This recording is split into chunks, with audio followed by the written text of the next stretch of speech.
नमस्कार, मैं हूं आपके साथ सृष्टि श्रीवास्तव। पीएम मोदी अपने नागपुर दौरे पर प्रधानमंत्री बनने के बाद पहली बार आरएसएस मुख्यालय पहुंचे, जहां उन्होंने आरएसएस प्रमुख मोहन भागवत से मुलाकात की, जिसकी तस्वीरों ने सोशल मीडिया पर तहलका मचा दिया। सबसे ज्यादा तो उस तस्वीर की चर्चा हो रही है जिसमें मोदी भागवत के सामने हाथ जोड़ रहे हैं। जनता ने खूब इस तस्वीर पर मजे लिए हैं। चलिए आपको भी बताते हैं पूरी खबर के बारे में। दरअसल महाराष्ट्र के सीएम देवेंद्र फडणवीस और केंद्रीय मंत्री नितिन गडकरी ने नागपुर एयरपोर्ट पर प्रधानमंत्री मोदी का स्वागत किया। इसके बाद मोदी आरएसएस मुख्यालय के डॉक्टर हेडगेवार स्मृति मंदिर गए और आरएसएस के संस्थापक डॉक्टर हेडगेवार और माधव सदाशिव गोलवलकर की समाधि पर श्रद्धांजलि दी।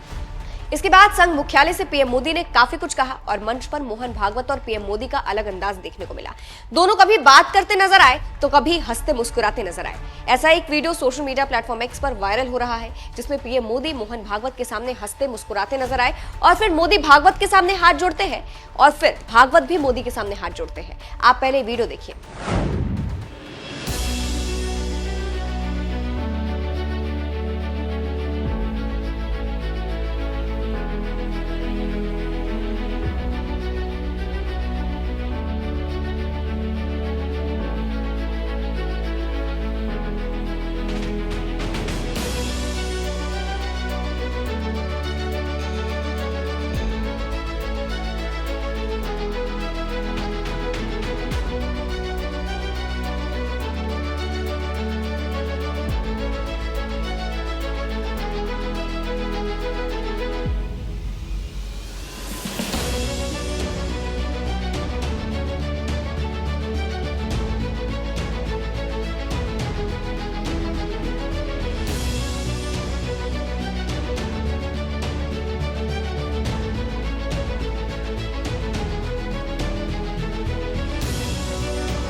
देखा आपने, इस वीडियो को मिस्टर सिन्हा नाम के यूजर ने सोशल मीडिया प्लेटफॉर्म एक्स पर पोस्ट किया है और लिखा है, ये वाकई दिलचस्प है। शायद पहली बार प्रधानमंत्री मोदी और आरएसएस प्रमुख श्री मोहन भागवत जी को एक साथ हंसते हुए और इस तरह हल्के फुल्के पल साझा करते हुए देखा गया है। भाजपा और आरएसएस दोनों के लिए ये अच्छा संकेत है। इससे कार्यकर्ताओं में नया आत्मविश्वास आएगा। अब इस वीडियो पर जनता मजे ले रही है और अलग अलग रिएक्शंस दे रही है। हिमांशु नाम के यूजर ने लिखा है, आरएसएस के बिना भाजपा के लिए एक भी राज्य जीतना संभव नहीं है। एक और यूजर ने लिखा, कुर्सी बचाने का चक्कर। तो एक और यूजर ने लिखा, अच्छा चाचा, लोकसभा चुनाव के दौरान आप कह रहे थे कि हमें आरएसएस की जरूरत नहीं है, लौट के बुद्धू घर को आए। एक और यूजर ने लिखा, मोदी को सच्चाई का एहसास हो गया। एक और यूजर ने लिखा, जहां भी आरएसएस ने मदद की है भाजपा जीती है। तो कुछ इस तरह से भागवत और मोदी के वीडियो पर जनता रिएक्ट कर रही है और कह रही है कि शायद अब बीजेपी को, मोदी को ये समझ आ गया है कि बिना आरएसएस के बीजेपी की नैया पार नहीं हो सकती है। आपको ये भी बता दें, पीएम मोदी का नागपुर दौरा काफी अहम माना जा रहा है। कहा जा रहा है कि बीजेपी के अगले राष्ट्रीय अध्यक्ष को लेकर मोदी और भागवत के बीच बातचीत हो चुकी है और इसके एक संदेश भी मिलता है कि अब बीजेपी को समझ आ गया है कि आरएसएस को बीजेपी की कितनी जरूरत है। आपको बता दें, लोकसभा चुनाव से पहले मई 2024 में द इंडियन एक्सप्रेस को दिए इंटरव्यू में नड्डा ने कहा था, पूर्व प्रधानमंत्री अटल बिहारी वाजपेयी के समय और मौजूदा समय में काफी कुछ बदल चुका है। इसी कड़ी में आरएसएस की उपस्थिति भी बदल गई है।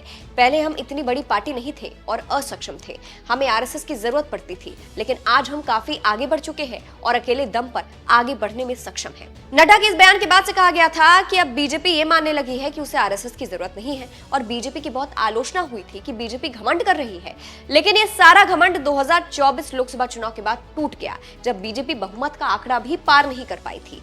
उसके बाद से हर चुनाव में बीजेपी का साथ आरएसएस ने दिया और वहां बीजेपी को जीत भी मिली। महाराष्ट्र, दिल्ली, हरियाणा जैसे चुनाव में जहां बीजेपी को उम्मीद भी नहीं थी, वहां बीजेपी को जीत मिली और इसे आरएसएस का कमाल बताया गया। लेकिन अब बीजेपी के राष्ट्रीय अध्यक्ष को लेकर बीजेपी और आरएसएस के बीच बात नहीं बन रही है। बीजेपी जिस नाम को भेजती है, आरएसएस उसे रिजेक्ट कर देता है और जिस नाम को आरएसएस भेजता है, उसे बीजेपी रिजेक्ट कर देती है। ऐसे में इंतजार है कि बीजेपी का अगला राष्ट्रीय अध्यक्ष कौन बनता है। फिलहाल जिस तरह से वीडियो सामने आया है, उसको आप कैसे देखते हैं, कमेंट करके अपनी राय जरूर बताइएगा। अंत में आपको सुनाते हैं कि प्रधानमंत्री मोदी ने संघ मुख्यालय से क्या कुछ कहा था, सुनिए। आज हम देखते हैं राष्ट्रीय चेतना के संरक्षण और संवर्धन के लिए जो विचार बीज 100 साल पहले बोला गया, वो महान वटवृक्ष के रूप में आज दुनिया के सामने है। सिद्धांत और आदर्श इस वटवृक्ष को ऊंचाई देते हैं। लाखों करोड़ों स्वयंसेवक इसकी टहनी, ये कोई साधारण वटवृक्ष नहीं, राष्ट्रीय स्वयंसेवक संघ भारत की अमर संस्कृति का आधुनिक अक्षय वट है।